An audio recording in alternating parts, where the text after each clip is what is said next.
is Monday, the 20th, and it's been another busy week. I feel like I'm saying that all the time lately, but I did finish a really fantastic book this week, so we'll get into that in a little bit. I had such a nice weekend, went to a friend's birthday party back home, so I got the train up on Saturday afternoon, and got back there, and it was lovely. Had such a nice time. Came back on Sunday, so I saw my parents a little bit, but not loads. And yeah, I'm really looking forward to seeing them again in a couple of weeks. They're coming down. They're bringing the dog. My brother's coming to visit as well, and I think it's going to be hopefully a lovely weekend. No idea what we're going to do yet because I haven't planned anything, but there we are. And then, yeah, in a few weeks, we're going to a sort of baby shower, but sort of not baby shower for another friend. So that's going to be gorgeous. So, the book I read this week, I have a lot to say about this, so I feel like I better get started.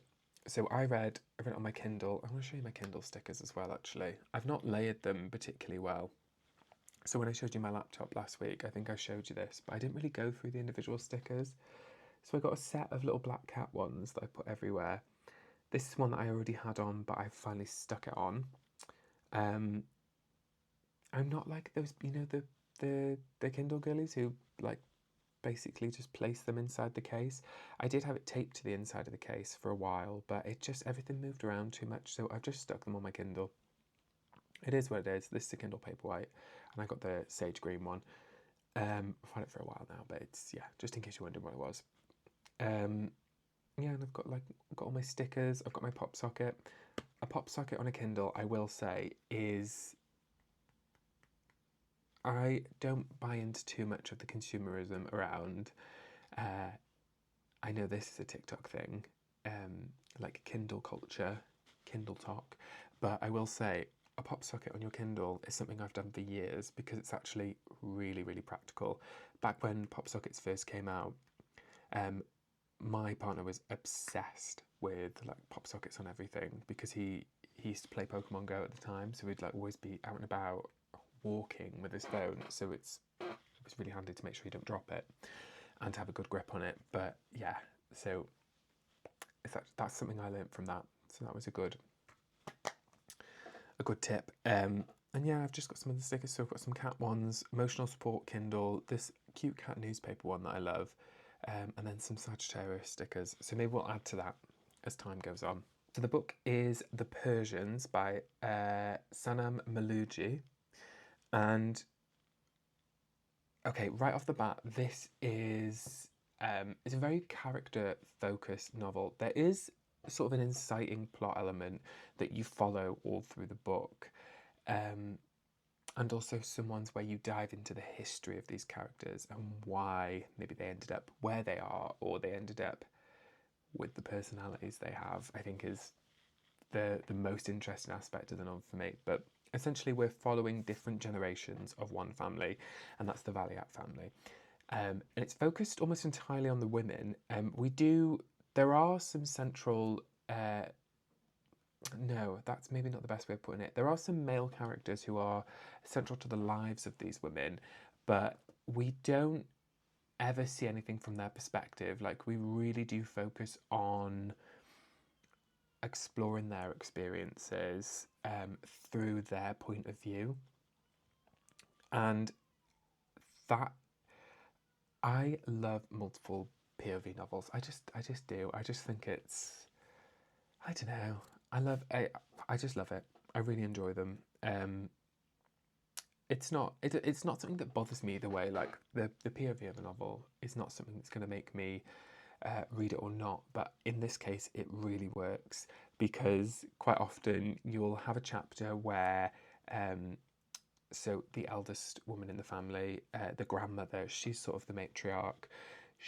Her name's Elizabeth. She still lives in Tehran. So some of the family escaped Iran and went to live in America because they were a very prominent family. It's their great great great grandfather. They refer to him as the Great Warrior, and he sort of he had all this land. He was really in charge of things, and then there was the uprisings and like the push for democracy and to overrule the royal family, and then obviously that didn't go as planned. So put that aside temporarily, because although that's happening in the background, we're specifically focusing on how these women respond to it and adapt to it, like their different living situations. So Shirin is Elizabeth's daughter, and she is an events and PR woman. She owns a company, Valley Out Events, and she lives in Houston now. So her and her husband, Herman, they moved to Houston, and her personality is very jarring. It's very she grates on the people in her life, and she really thrives in getting a reaction out of people. We begin the novel at a family holiday where we have Shirin taking her son Mohammed, but she calls him Mo, and her niece Beta, and her husband Herman, but he's not involved in the drama of this. He is spending time with his friends. They're playing cards. They're not getting involved in the drama as it plays out. And Shirin does a lot to sort of separate him from that very deliberately. They live very separate lives. She gets in a little bit of trouble, and I don't want to give it away because it's actually it does become a very central point of the plot. So she gets herself in a spot of trouble, and Bita, luckily, she is she's the niece, but her mum Seema died a few years ago from cancer.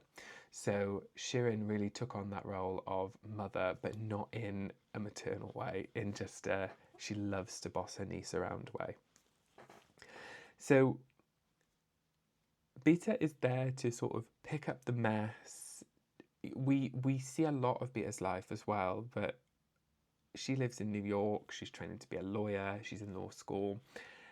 She has a girlfriend called Patty, and it's really great it playing out, seeing like Patty incorporate into the family dynamic as well, especially Shirin, who is very abrasive, takes to Patty really well, and she just loves somebody who can give as good as she gets, and she really thrives in that environment. So I loved that aspect of the plot. I thought it was fantastic, and that's the thing, because there's a lot of heavier elements to this plot or to the characters and their previous experiences, because it is a very character focused novel. I think the use of humour, especially through Shirin, all the humour sort of centres around Shirin, really, really lightens up the tone. And there's something about Shirin's perspective on life that is just, even when she's being absolutely dreadful to the people around her, you just can't help but love her. She is such a great anti-hero, and she really is. When you find out the plot and what happens, I was desperate to know the outcome at the end, and without giving too much away, it's quite an open-ended end to the novel. So it does finish quite open-ended. You're not getting any clear answers on what went on, but what we do get is a clear perspective shift in Shirin. Like, she really comes into her own. She knows what she thinks, and she just has this persistence all the way to the end of the novel that she's going to do it her way regardless of the good advice that she is receiving from friends and family. She's ultimately going to do whatever she wants, because that's who she is. Meanwhile, we're sort of unpacking, and Shirin is involved in this, but a really long-running one that got away plot with Elizabeth, who's husband has now died, and the son of the family valet and driver, or he's the valet, his dad's the driver, and this romance that happened that her parents sort of just let happen because they thought if we tell her what to do, she's only, do you know what I mean? She's only gonna kick off at us. She's a teenager. At the time, she was a teenager. This is going way back, so we span many generations in this novel. You know, we're just going to let this play out. She'll realise this is just like young puppy love, and it won't go anywhere. And it sort of doesn't. She gets married to somebody else, he gets married to somebody else, but there's always this unspoken thing sort of hanging in the air. They are the one that got away for each other. And I really loved that part of the plot, and it was really interesting just getting to explore what it was like for a young woman in Tehran before things really changed. And in a lot of ways, her granddaughter, Shirin's daughter, Niaz, who, when they flee, she stays with her grandmother in Tehran, which is a whole plot in and of itself, which is fantastic.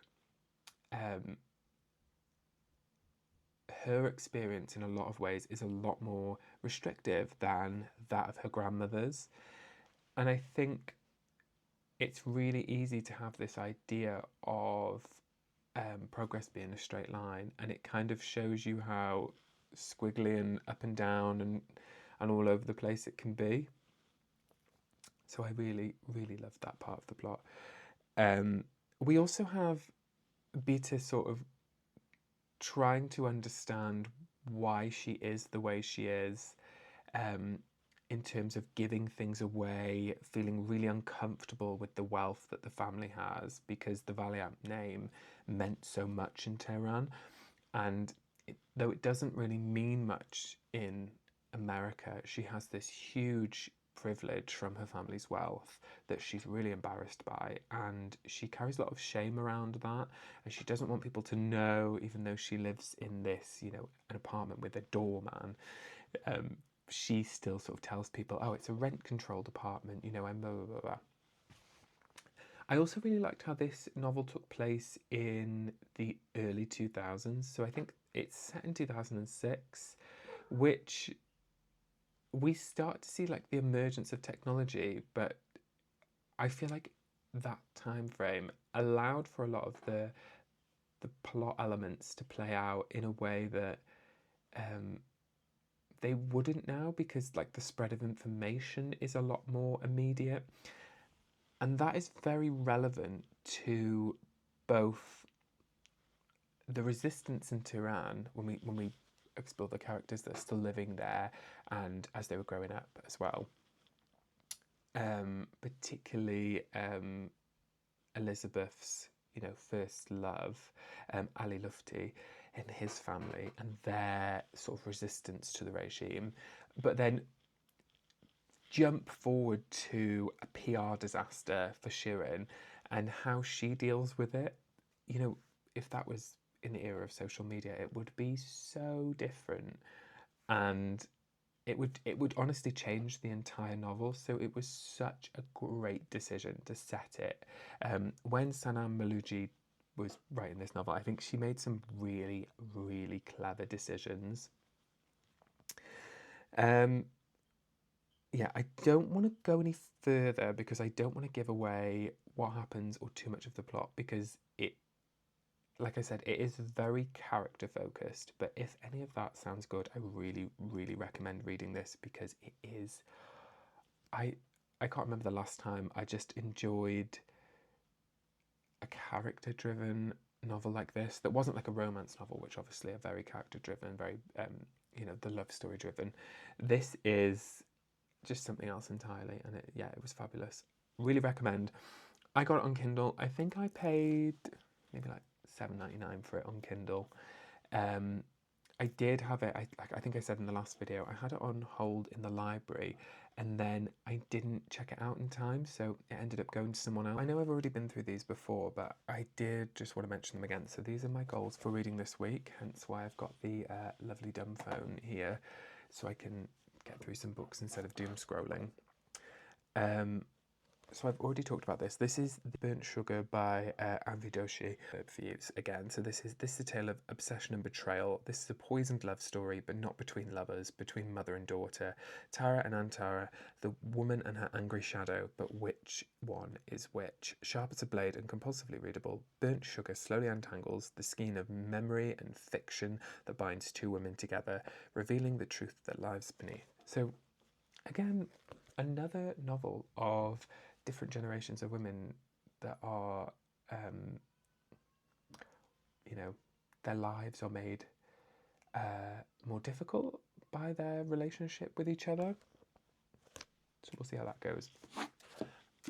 And I did not do this on purpose, but the next book I have to read after that I bought at the same time as this, I think I've already showed you this, is Mother Mother by, so it's Annie Mac if you're from the UK, because obviously Annie Mac is a very famous radio DJ.